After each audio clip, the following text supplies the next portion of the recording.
Olá, para você que está assistindo a esse documentário. Vamos contar a história de mais uma brasileira lutadora. O nome dela é Caçula.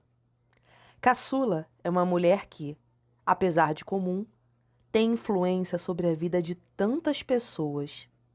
Então, se acomode e viaje pelo tempo com a gente.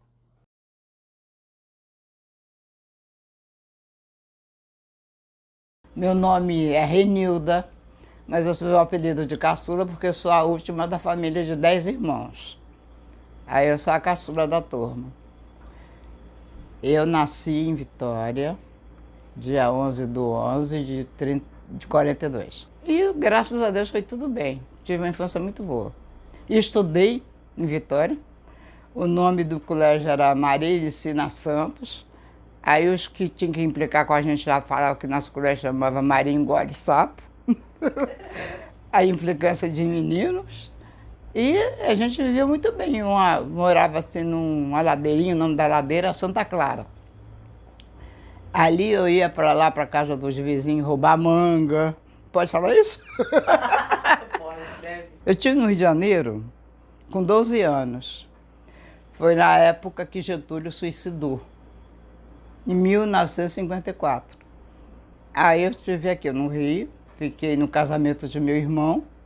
Depois minha irmã quis ficar comigo, eu fiquei um tempo com ela. Depois voltei novamente para Vitória, fiquei em Vitória e fiquei morando com a minha mãe. Depois, quando eu estava com meus 13, 14 anos, eu ia para Minas. Mãe, eu vou para Minas. Tu vai fazer o que em Minas, menina? Só mãe, eu vou para Minas. Eu gosto de trabalhar, vou trabalhar em Minas. Depois a minha mãe falou assim, não vai não, filha. Aí minha irmã daqui do Rio chegou em Vitória. Aí falou assim, aí minha mãe falou assim, Maria, leva a caçula com você para o Rio, porque ela quer ir para Minas. O Rio, pelo menos eu sei que vocês estão tudo lá. Aí eu vim para o Rio. Porque meu sonho era ter um cordão de ouro, um relógio de ouro e um anel de ouro. Eu tive, sabe? Trabalhei numa casa no Leblon e ali eu trabalhei numa família que era do Rio Grande do Sul. Ela me chamava de guria. Aí quando eu fui trabalhar lá, ela virou para mim e falou assim, seu nome, guria? Meu nome é Renilda. Aí ela foi falar assim, você vai fazer comida? Eu falei, não. Mas a senhora me ensina que eu vou aprender. Eu sou muito interessada em aprender as coisas.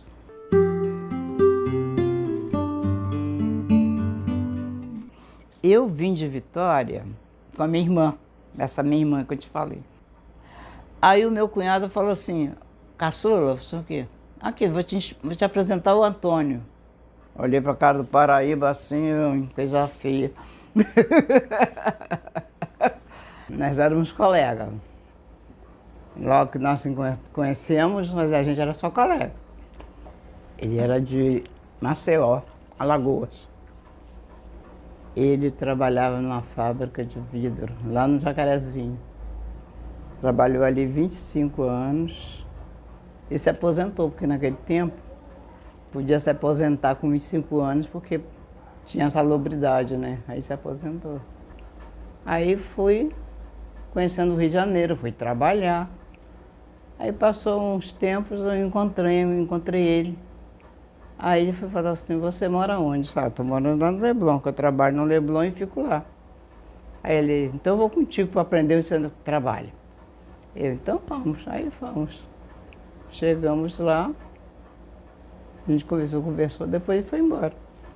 Aí como posso, então eu falei, caçula, faz o seguinte, me dá teu telefone de lá que eu te ligo. Eu, tudo bem. Como a gente já era colega, não tinha problema, né? A gente já convivia como colega. Aí eu falei assim, tá bom, vou te dar. Eu tive um pessoal que é a patroa dessa menina e foi para os Estados Unidos.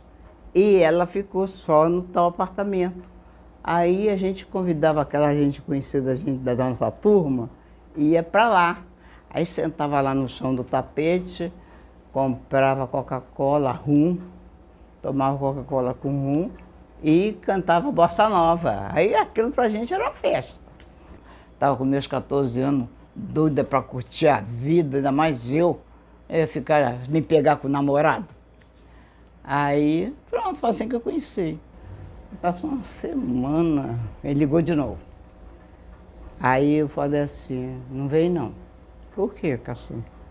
Eu não vou sair não, eu vou ficar em casa. Estou com vontade de sair não. Aí eu já tinha tratado com as meninas para a gente se encontrar lá para cantar música de bossa nova, aquelas músicas de Jorge Gilberto. Aí a gente sentava lá no chão do sofá da sala da patroa, isso era na sala da patroa, lá em Ipanema. E cantava aquelas músicas todas. E ficava lá conversando, cantando música. Aí, quando eu me arrumei, falei assim, agora eu vou sair, já que ele não vem. Me arrumei, tô saindo. Quando eu chego no portão, com quem que eu dou de cara?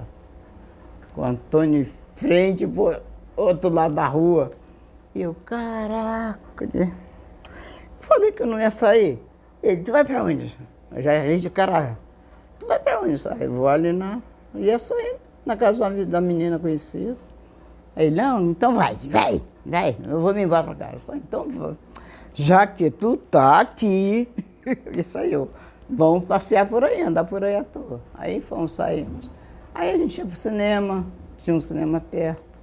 Ia pro cinema, saía por ali. E pronto, dali, passou pro casamento, casamos. Passamos a namorar e casamos. Ele sempre quis casar comigo, desde que eu cheguei no Rio de Janeiro, que ele gamou em mim, não teve jeito. Paixão assim, à primeira vista. E depois ver esse montão de criança que está aí, que está tudo grande agora, acabou.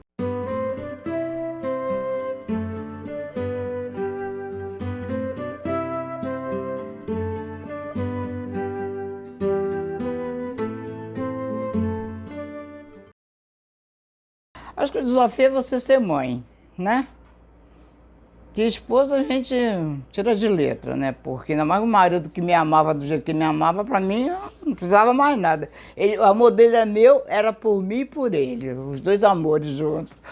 Quer dizer, a mãe é que foi mais difícil. Você criar filhos, como eu criei, todos eles na época só, sabe? Quer dizer, uma de 9 meses não, de um ano para o outro. Foi uma... E quando eu tive gêmeos, que aquilo você fica muito cansada, meu Jesus. Tinha um detalhe, ele quando eu vinha para casa com a criança, ele ia beber, para beber o mijo da criança, e com aqueles colegas, quer dizer, um homem que não ajudava em nada, ao contrário, atrapalhava. Eu acho errado a pessoa que ganha filho, a casa encher. Porque a pessoa está tão esgotada da gravidez e do parto, que enche a casa aí, você vai ter que dar atenção àquela gente que está ali. E minha casa, nessa época, era um ovo, que eu morava na casa dos fundos, era pequenininho. Não dava nem para você entrar num quarto, se trancar. Tinha que ficar ali exposto, porque não tinha ninguém também para fazer nada, tinha que ser eu mesma. Eu tinha filho, parto normal, vinha para casa rápido, aí já ia para a bacia de roupa, lavar as fraldas, que naquela época não tinha fralda descartável, era tudo de pano. E eu que tinha que fazer tudo de algodão. Eu que tinha que fazer a comida, as fraldas, o banho, a mamadeira, sabe? Tudo era comigo. Eu sei que quando eu tive gêmeos, eu fui para fazer a outra... Naquele tempo não tinha ultrassonografia, não.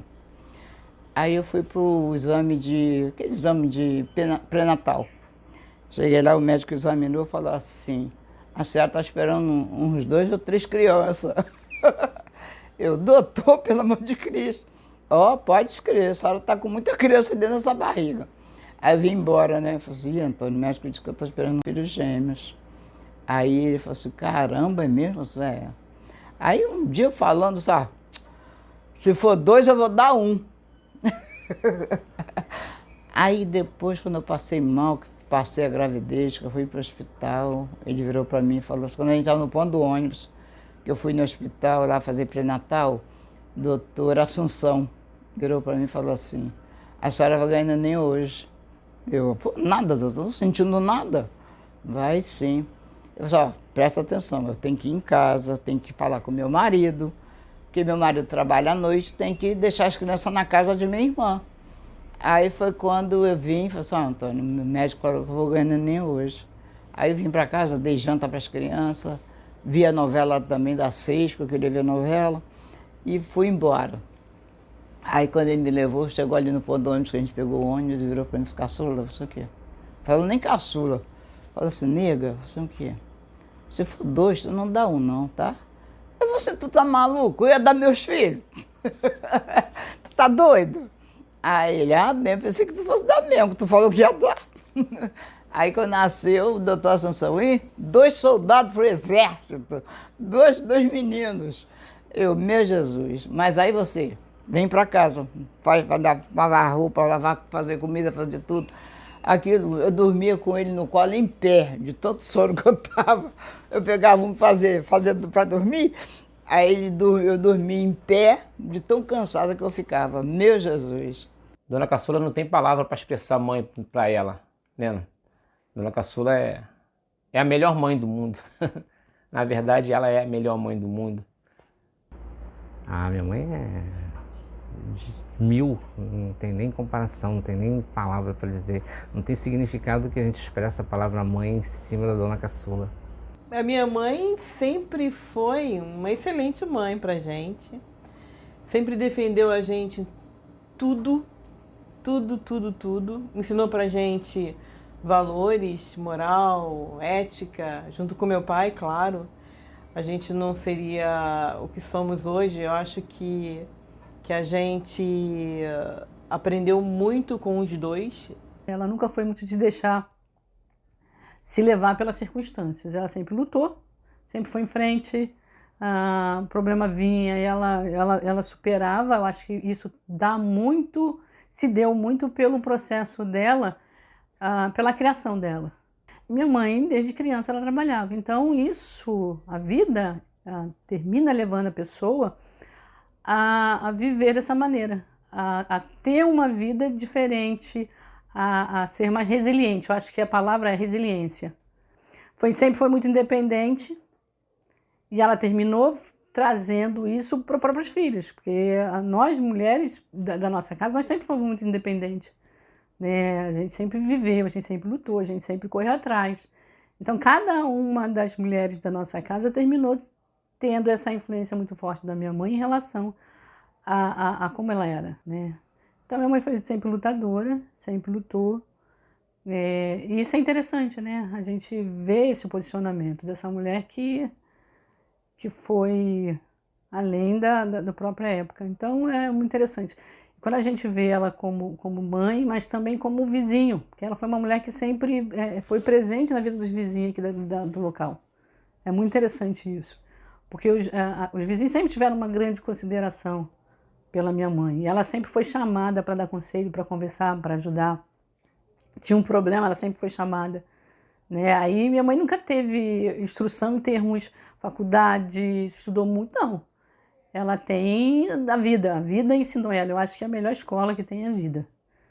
Ela é um exemplo como pessoa, vai deixar um legado, né, em nossas vidas, de uma pessoa guerreira, uma pessoa que é batalhadora, que não desiste nunca. Ninguém podia mexer com a gente, só ela como mãe. E ela sempre foi uma mãe zelosa, amorosa, brigona, que brigava mesmo, a gente dava mole, a gente era criança. Ela brigava com a gente, entendeu? Botava a gente para fazer as coisas e cada um tinha que fazer do jeito que ela queria. Porque sempre foi a educação que ela ensinou a gente. E fazendo com que eu e meus irmãos fôssemos amigos, que ela sempre ensinou que amigos sempre foi os irmãos. Não foi o colega ali da rua, a gente tinha muitos colegas, mas ela sempre, o critério dela é esse, nós, irmãos, sempre ser amigos um do outro. Graças a Deus estamos aí, ó. Eu não lembro ter discutido, brigando sério, de ficar sem falar com meus irmãos. Eu sou o mais velho dos meninos, tem a Bíblia que é a mais velha, mas eu sou dos meninos. Eu não lembro de ter brigado e passado vários tempos sem falar com nenhum deles, que ela sempre nos ensinou a união entre irmãos. Teu irmão é teu irmão, porque se teu irmão cair numa cama, quem vai te levar um copo d'água é teu irmão. É o que está aqui dentro de casa. Sempre botei na ideia deles que eles tinham que ser amigos. E são até hoje. E criei bem, graças a Deus. Que tinha que falar, eu falava com eles. Quando eu via que estava errado, eu chamava atenção, sério.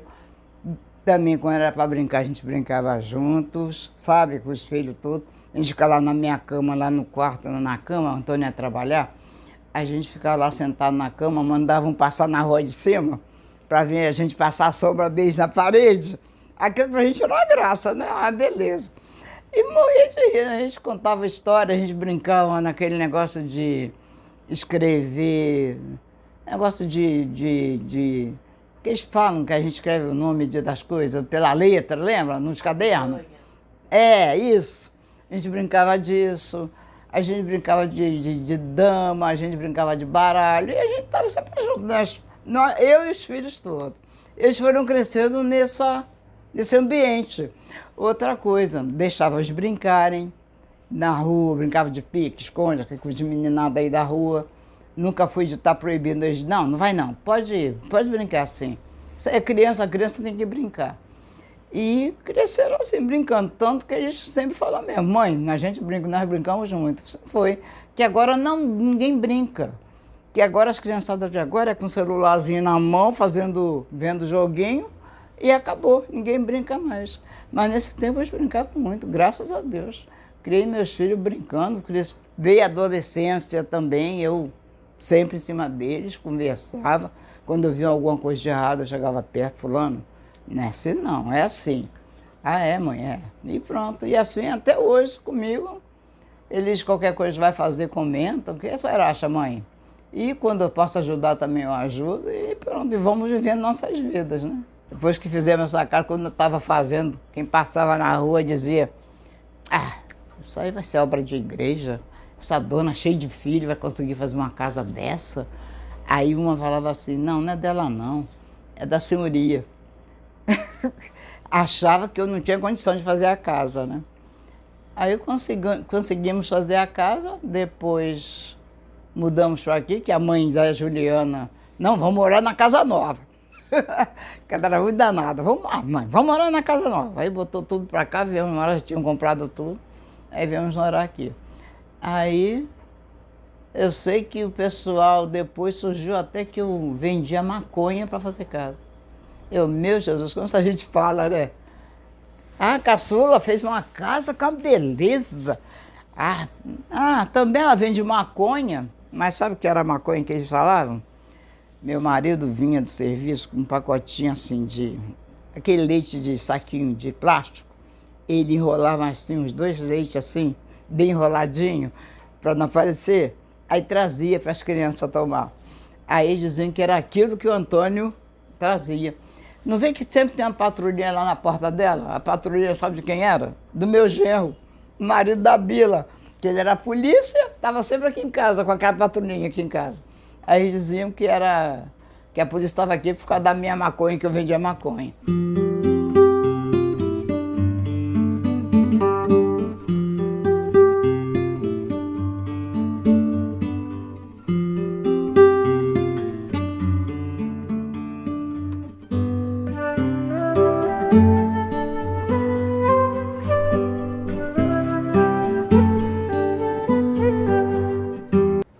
Nossos pais são nossa base.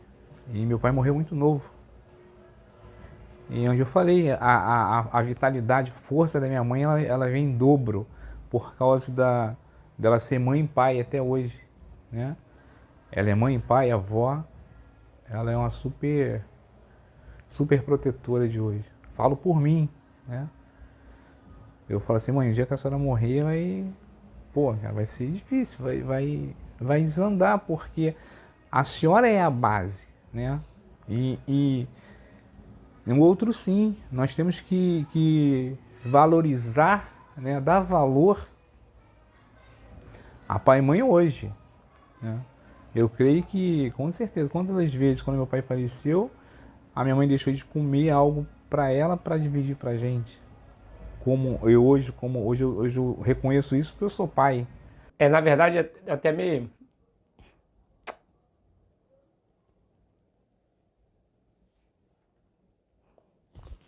emociona falar a respeito disso, porque uma das memórias que mais me emociona é é que quando meu pai estava doente, no último dia, em que ele estava passando mal, isso eu me lembro até hoje, em que eu estava ali na sala, me lembro que meu pai estava no quarto, e meu pai, minha mãe foi fazer uma sopa para ele, e as últimas palavras que meu pai disse que ele só queria dormir. Essa foi as últimas palavras dele para minha mãe. E eu estava ali perto, ali, eu ouvi isso. E logo pela manhã, ela percebeu que ele não estava com muito sentido e me acordou para poder ir lá na casa da Bila. A Bila, nesse tempo, ela morava lá na Vila São José e ela me acordou para poder ir lá chamar o Zadok, porque na época o Zadok ele estava na polícia, então seria até um pouco mais fácil de levar ele para um hospital, até mesmo pelo fato que ele já estava, parecia... Minha mãe já estava percebendo que ele já tinha desfalecido, então o fato dele, creio eu que deve ter sido isso, nunca cheguei a comentar isso com a minha mãe, isso eu estou falando de mim, e isso me emociona muito, porque na verdade eu vi meu pai morrer também, bem dizer, e minha mãe viu ele morrer, porque foi as últimas palavras que ele falou isso. Então isso me emociona muito, né? A perda do meu pai com a minha mãe, tenho certeza que ela até hoje ela deve sentir sua falta, como nós todos sentimos, a falta do nosso pai. Mas isso é um círculo, né, da vida que todos vamos passar. Basta nos termos força para superar esses momentos tão difíceis da nossa vida. Ele faleceu de repente. Ele teve um infarto. Ele era uma pessoa que ele fumava muito. Ele fumava 3 maços de cigarro por dia. Ele bebia. Quer dizer, aquilo foi mexendo com o organismo dele, o coração. Aí ele infartou dormindo. Aí ele faleceu assim, lento. Ele não deu trabalho nem para ir para o hospital, nada disso. Eu queria citar essa história, que eu tinha 15 anos, então eu sou o mais novo da família, sou o caçula da dona caçula. E eu lembro como se fosse hoje, quando meu pai partiu, a gente passou uma certa dificuldade. O meu pai era o provedor dos recursos da família, que quando meu pai faleceu a gente ficou sem recurso nenhum. E a minha mãe saiu, minha mãe já estava com uns 40 e poucos anos, depois de muito tempo sem trabalhar em casa, cuidando da família, cuidando dos filhos, uma garra, uma força tremenda de sair para a rua para trabalhar. E eu lembro não, na época a gente passou muita dificuldade e eu fiquei sabendo dessa história muito depois por outra pessoa, não foi nem por ela. Que ela pegou alguns tapetes na época que era muito forte a venda de tapete, a comercialização de tapetes manufaturados. Então minha mãe pegou esse tapete, vários tapetes, com a ajuda do seu Alceni, que era o mala cheio, o dono da fábrica de tapetes. Ele cedeu para minha mãe um bocado desses tapetes e minha mãe saiu para trabalhar, vender tapete na rua, no ônibus. Então ela rodou. O ponto que ela vendia era na Pavuna. E eu era o mais novo, eu me recordo que era muito difícil a nossa situação e mesmo assim ela foi lá e manteve essa vida que nós tínhamos. Ela não deixou o nosso padrão, né, cair. Então eu acho que falar da minha mãe como mãe, eu cito esse exemplo, que ela poderia muito bem pegar os filhos ou pedir os filhos para poder, mas ela não, ela foi lá, ela por si própria foi lá e guerreira como sempre foi, pegou esses tapetes, foi vender. E eu fiquei sabendo dessa história muitos anos depois, nem por ela, foi por uma outra pessoa. Eles ficaram muito arrasados com a morte dele, porque ele morreu cedo. O Antônio morreu com 54 anos, um homem novo. Quer dizer, os filhos ficaram arrasados, todos eles, com a morte dele. Mas fomos levando. Aí foi quando a gente falou, já que ele faleceu, vamos nos tocar a nossa vida. Se Deus achou que tinha que levar ele, né, seja feita a vontade do Senhor. E mais nada, e fomos Fomos tocando a vida como a gente foi até agora.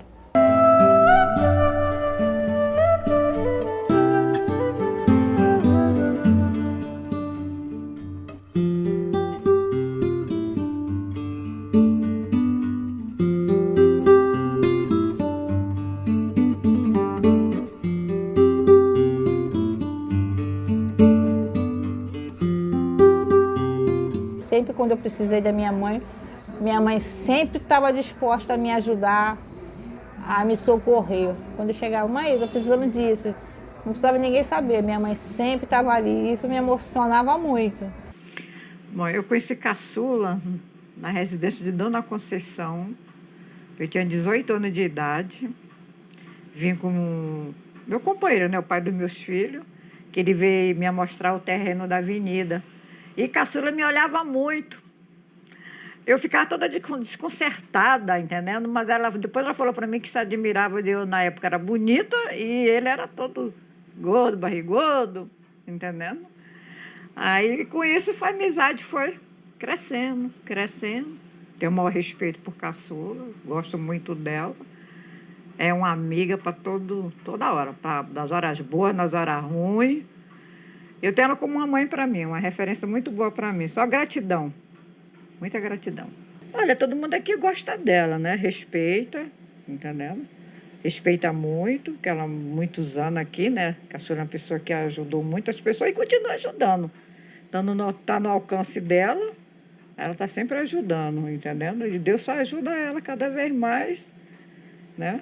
Ela poder prosperar, ela, os filhos dela. Eu, quando as pessoas me pedem, às vezes eu não tenho vindo aqui pedir para ela, aí ela fala, você é advogado dos pobres, entendendo?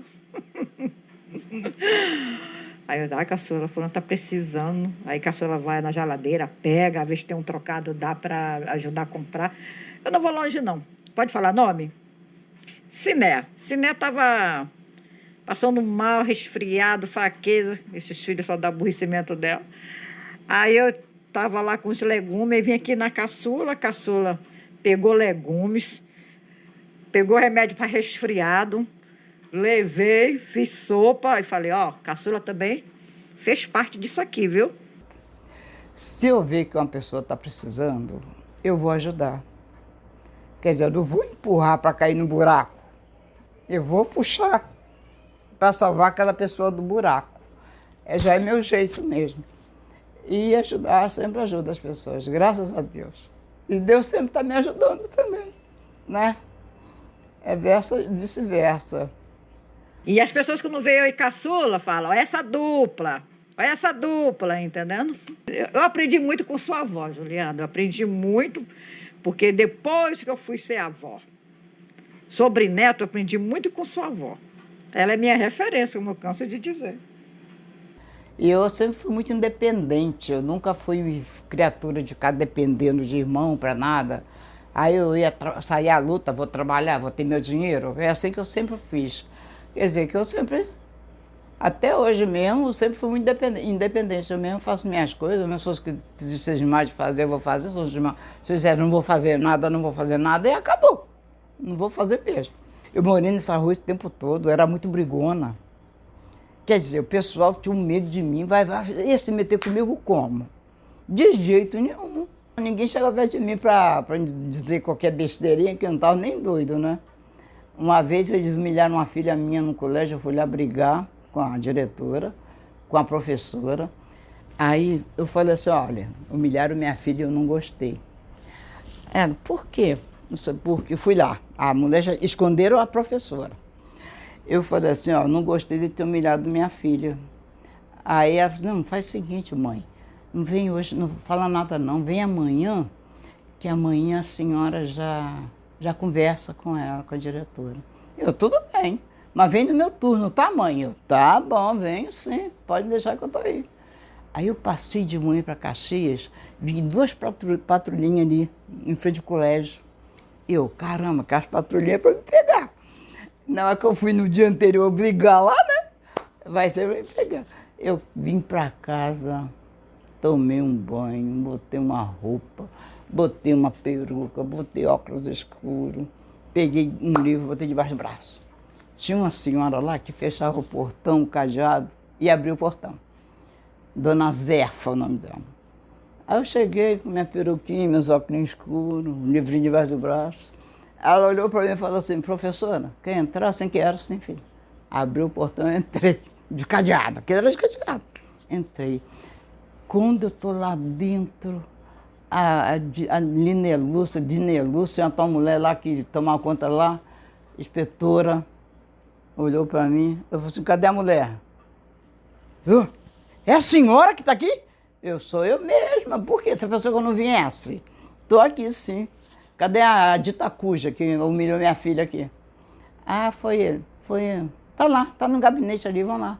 Cheguei lá, eu sei que eu falei muito para ela. Ela, mas a filha também é muito levada. Que levado, caramba, minha filha é muito estudiosa. Não é filha de ficar de graça, não. Eu conheço a filha que eu tenho. Eu sei que eu falei muito no ouvido da mulher. Você sabe que até hoje, não sei se a mulher já morreu, que tem um tempão que eu não vejo. Eu passava na rua, se ela me visse assim na calçada, ela atravessava a rua e ia para outra calçada. Coisa de maluco. Mas eu falei muito na ideia da professora. Mas eu era muito brigona, agora não. Agora eu estou na paz. Agora deixo tudo correr. Estou nem aí para briga. Né, Mariane? Tua avó era brigona, era?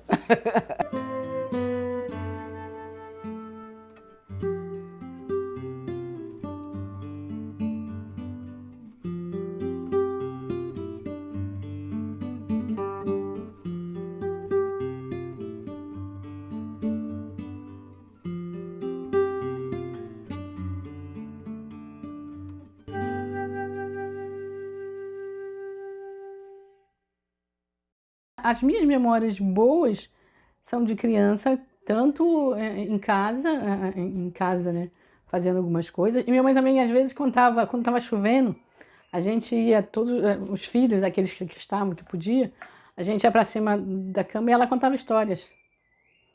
Né? Ela contava história pra gente. Então era legal. Isso era a gente bem pequeno. E são coisas que eu me lembro, são memórias afetivas, né, que ficam pra gente e que vale a pena. Que nunca vai sair, né, da mente. São essas memórias afetivas que fazem parte da nossa vida e que nos leva a entender quem somos. Então a história da minha família tem muito a ver comigo. Porque se eu sou o que eu sou, tem muito a ver com a maneira que eu fui criada, né? Isso é fato. Para mim, independente disso, eu acho que a melhor coisa é sentir ficar perto da mãe da gente. Aproveitar enquanto tá viva, entendeu? Porque depois que foi embora é aquilo, a gente tem que fazer pela mãe o que aqui, hoje na Terra, porque depois ela vai embora, aí a gente acabou. Não existe esse negócio de ficar lá no enterro, ou ficar no velório, ou ficar todo ano, dia de final, e visitar a mãe morta, que não existe isso, entendeu? Então a gente o que tem que fazer, faz agora, faz nesse momento, pela mãe da gente, ou pelo pai, que vocês que têm pai, entendeu? Então tem que fazer hoje, entendeu? Amanhã não interessa. Desde criança, eu sempre gostei muito de música. E outra coisa, eu sempre gostava de saber notícia, de fora, daqui. Eu era pequena, sempre gostei de saber notícia, que lá onde eu fui criada, eles tinham rádio. Naquele tempo não tinha televisão, não. Era rádio. Aí a gente botava na rádio, dava notícia, falava dos outros países. Eu sempre antenada com aquelas coisas para saber. E música, eu sempre gostei de música. Eu acho que música já é do sangue mesmo, eu não tenho ninguém músico na família. Mas eu sempre gostei de música, né, Juliana? Eu sempre gostei. E cinema também. Eu fui criada no cinema. Você vê que eu via filme de Oscarito, via filme de Adelaide Queiroz, Eliana, o Oscarito, o Grande Otelo. Eu sempre estava no cinema vendo esse filme de chanchada deles, Mazzaropi. Eu sempre estava lá vendo esse filme bobo. Outro filme também que eu gostava era Carlitos, o Charles Chaplin, aquele filme mudo. Tinha uma igreja ali em Santo Antônio, em Vitória, que eu ia lá para ver aquele filme mudo. Aí ficava ali encantada com aquilo. Eu sempre gostei de filme, de cinema, de teatro, essas coisas, sempre gostei muito. A gente não vai agora com a pandemia, a Veja nem no cinema vai mais. A gente ainda ia para o cinema antigamente. Depois que abriu esse shopping Grande Rio, a gente estava sempre no cinema lá. Minha filha ia para o cinema, mãe, vamos embora. A gente ia, mas agora não está dando nem para sair de casa.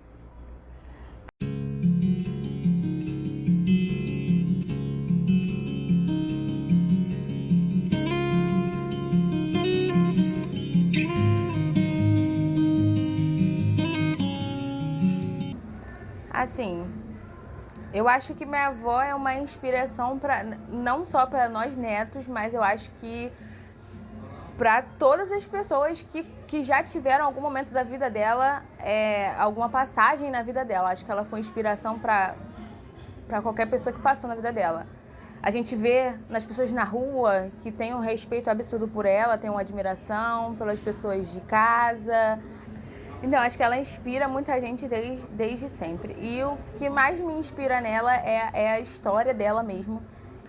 E hoje conseguir ainda ter essa força, ter tudo que ela construiu, mesmo tendo 10 filhos para criar, mesmo passando por dificuldades, hoje ela conseguiu ser a matriarca da família de maneira exemplar. E eu acho que isso me inspira muito, toda a história dela, o jeito que...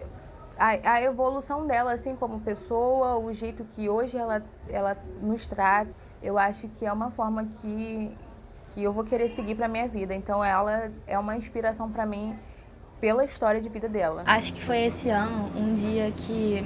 foi no aniversário dela, se não me engano, no ano passado. Que ela falou assim, hoje não vai ter nada não. E aí piscou, apareceu todos os membros da família aqui.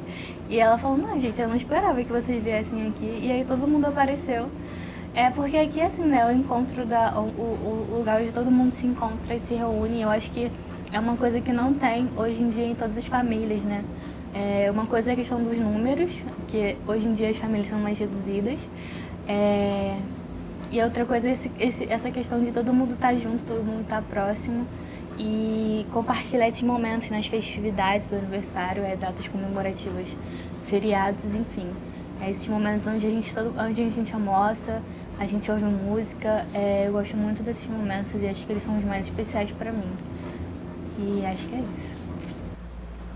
Bom, tudo que eu entendo hoje por arte, seja na música, seja desenho, seja escrita, tudo isso eu devo às longas tardes com a minha avó, escutando Scorpions, escutando Pink Floyd, escutando Queen, assistindo ao Rei Leão, assistindo a Pequena Sereia, todo tipo de referência artística que eu tenho graças à minha avó. A minha avó tem uma coleção de DVDs, uma coleção de discos LP antigos. E ela tem praticamente um arsenal de pura arte ali no quarto dela. Se eu sou uma pessoa criativa hoje, se eu crio, seja lá qual for o cunho dessa arte, é graças à minha avó. Então, a minha avó me inspirou dessa forma. Minha avó, ela é muito ligada à arte, né? Ela sempre teve acesso à arte, desde muito nova. Acredito que justamente por ter acesso à cultura pop da Zona Sul, né? Porque ela trabalhava em casa de família. Então, o acesso que ela tinha à música, a cinema, norte-americano, nacional, tudo isso passou, né, para a geração dos netos, e eu tô aqui como uma representante dessa parte da minha avó, essa parte de quem ela é, sabe? A senhora é a matriarca de uma linhagem de comunicadoras, e isso, para a ancestralidade da família, é perfeito, é maravilhoso. Eu quero de verdade que meus filhos, que meus netos, que meus bisnetos saibam quem a senhora é, para que eles tenham a noção de quem eles são também, porque eles vão herdar um pouco de mim, um pouco da minha mãe e um pouco da senhora. Então é importante que eles tenham essa identidade, conheçam a própria identidade para poder se formarem pessoas melhores, cultas, inteligentes e seguras de si, né? Porque quem tem identidade tem tudo.